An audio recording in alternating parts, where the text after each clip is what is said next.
जारी न्यूज 24 पर मैं हूं आपके साथ मकसूद खान। और अब बात कानपुर के लिम्बोर्गिनी कांड की। इस केस में पुलिस ने अरबपति के बेटे शिवम मिश्रा को घटना के 4 दिन बाद गिरफ्तार किया, कोर्ट में पेश किया, लेकिन केस इतना कमजोर बनाया कि गिरफ्तारी के महज 7 घंटे बाद ही आरोपी को जमानत मिल गई। पुलिस 14 दिनों की रिमांड तो मांग रही थी, लेकिन क्यों, इसका जवाब तक जांच अधिकारी नहीं दे पाए। अब सवाल यही कि लिम्बोर्गिनी से 6 लोगों को टक्कर मारना क्या कोई मामूली घटना थी या फिर पुलिस ने इसे मामूली बना दिया? आखिर कैसे हुआ यह सारा खेल, इस रिपोर्ट में समझिए।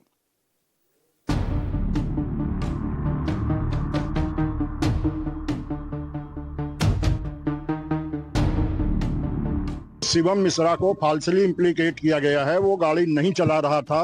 पुलिस की गिरफ्तारी अवैध थी। बिल्कुल अवैध थी। नहीं, वो तो माननीय न्यायालय ने अवैध घोषित कर दी, रिमांड रिफ्यूज कर दिया। कानपुर का लिम्बोर्गिनी कांड, नहीं मिली आरोपी की रिमांड।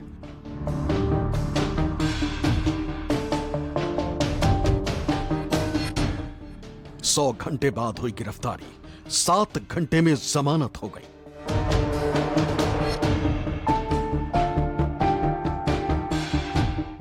इन दो तस्वीरों में सिर्फ 7 घंटे का फर्क है। पहली तस्वीर लिम्बोर्गिनी से 6 लोगों को टक्कर मारने वाले शिवम मिश्रा की गिरफ्तारी की, जबकि दूसरी तस्वीर 7 घंटे बाद कोर्ट से जमानत मिलने के बाद बाहर निकलने की। जिस लिम्बोर्गिनी कांड को लेकर मामला तूल पकड़ गया था, उस केस को कानपुर पुलिस ने कैसे हैंडल किया, उसकी बानगी गुरुवार को दिखाई दी। गुरुवार सुबह 8 बजे खबर आई कि जिस शिवम मिश्रा को पुलिस 4 दिन से तलाश रही थी, उसकी कानपुर से ही गिरफ्तारी हो गई। कहने को कानपुर पुलिस के लिए यह बड़ी कामयाबी थी, क्योंकि पुलिस की भूमिका पर लगातार सवाल उठ रहे थे। शिवम मिश्रा की गिरफ्तारी कर ली गई है और उसको माननीय न्यायालय में प्रस्तुत किया गया है। बाकी आगे की कार्रवाई की जा रही है। सूचना मिली थी कि कानपुर में आया हुआ है किसी काम से या किसी कारण से। इस सूचना के आधार पर तत्काल हमारी टीमें सक्रिय हुई और उसको गिरफ्तार किया गया और गिरफ्तार करके माननीय न्यायालय में प्रस्तुत किया गया। अग्रिम कार्रवाई की जा रही है।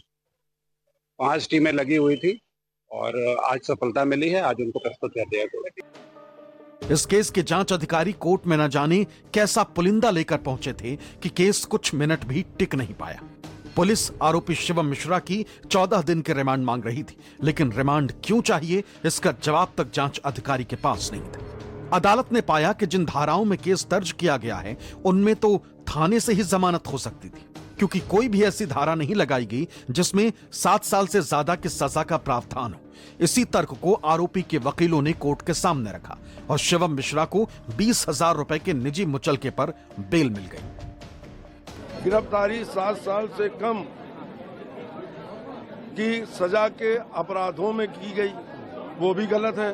अर्नेश कुमार और सत्येंद्र अंटिल स्पष्ट कह रहा है। इसी के साथ में ये कार्रवाई जो पुलिस की थी, साहब माननीय न्यायालय इसको भांप गई थी। माननीय न्यायालय ने कई प्रश्न पूछे, आईओ नहीं बता सका, सरकारी वकील भी अपना कोई पक्ष प्रस्तुत नहीं कर सका।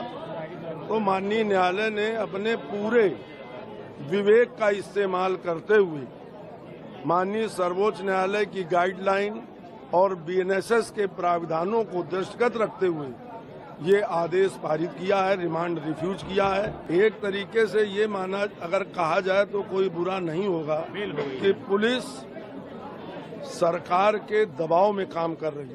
पुलिस की गिरफ्तारी अवैध थी। बिल्कुल अवैध थी। नहीं, वो तो माननीय न्यायालय ने अवैध घोषित कर दी, रिमांड रिफ्यूज कर दिया। जैसे ही कोर्ट ने शिवम मिश्रा को जमानत दी, कानपुर पुलिस की कामयाबी धरी की धरी रह गई और अब कानपुर पुलिस की भूमिका और जांच के तौर तरीकों पर सवाल उठ रहे हैं। वजह यह कि शुरुआत से ही इस केस में पुलिस का रवैया लचर रहा है। रिमांड क्यों चाहिए, आईओ जवाब नहीं दे पाए। बीएनएस की जमानत धाराओं में एफआईआर दर्ज है। शिवम के वकील ने मजबूत दलीलें रखी। कानपुर पुलिस ने शिवम मिश्रा को गिरफ्तार करने के बाद उसका मेडिकल कराया। इसके बाद पुलिस शिवम मिश्रा को एजीसीएम यानी additional chief judicial magistrate court लेकर पहुंची।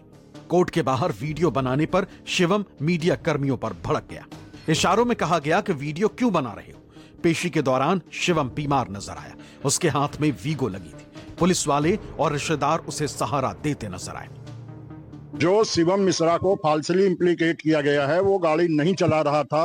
पुलिस ने उसको नाहक में बेनाहक जो है गिरफ्तार किया।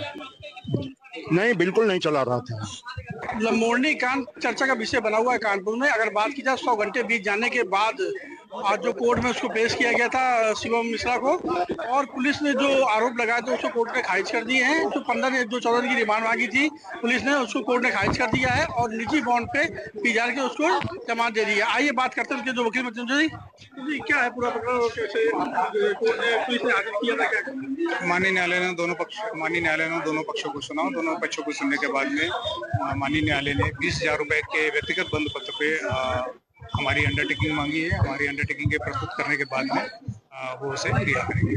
अगर बात की जाए कहीं ना कहीं ये एक्सीडेंट केस 7 साल के नीचे जो धाराएं थी उनमें कोर्ट में पेश करने कोई प्रभावी नहीं है, तो क्या पुलिस क्या मंशा थी पुलिस की? जो पुलिस अपना काम कर रही थी, हम वहाँ पर अपनी आर्गुमेंट दे रहे थे और आर्गुमेंट दोनों पक्षों की आपकी माननीय न्यायालय ने सुनी। इसके बाद में 20,000 रुपए की पीबी देने के लिए हमें आदेशित किया। 20,000 रुपए की पीबी देने पर माननीय न्यायालय ने डिमांड को निरस्त किया।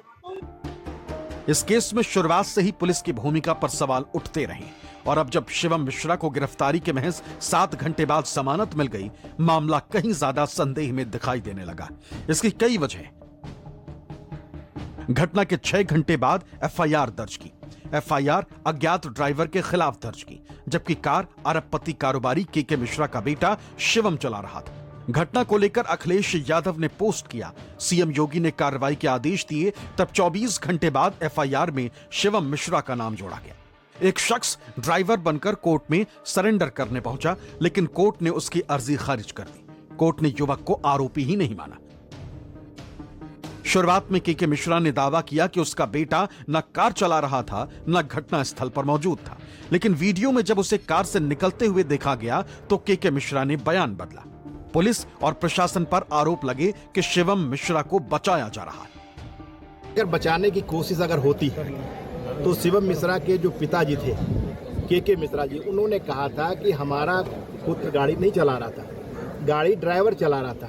तो पुलिस अगर बचाने का प्रयास कर रही होती तो फिर ड्राइवर के खिलाफ एफआईआर होती। आखिर में पुलिस ने शिवम मिश्रा के खिलाफ एफआईआर की कि पुलिस ने पाया कि शिवम मिश्रा ही गाड़ी चला रहा था और उसके खिलाफ कार्रवाई की। और मैंने पहले भी कहा था कि जिसने भी जो दोषी है उसके खिलाफ कार्रवाई की जाएगी, उसकी गिरफ्तारी की जाएगी, उस पर जो भी कानूनी कार्रवाई होती थी वो की जाएगी। और वो हुआ, उनको गिरफ्तार किया गया और बाकायदा उस पर कानूनी कार्रवाई की गई। लैम्बोर्गिनी कांड का पूरा मामला 8 फरवरी का है, जब कानपुर के आर्यनगर इलाके में लैम्बोर्गिनी कार ने 6 लोगों को टक्कर मार दी थी। 14 करोड़ की कार से टक्कर का मामला हाईलाइट हुआ और जब अरबपति के बेटे का नाम इसमें सामने आया तो मामला तूल पकड़ गया था। कानपुर से अमित चौहान के साथ मानस श्रीवास्तव, लखनऊ, न्यूज़ 24।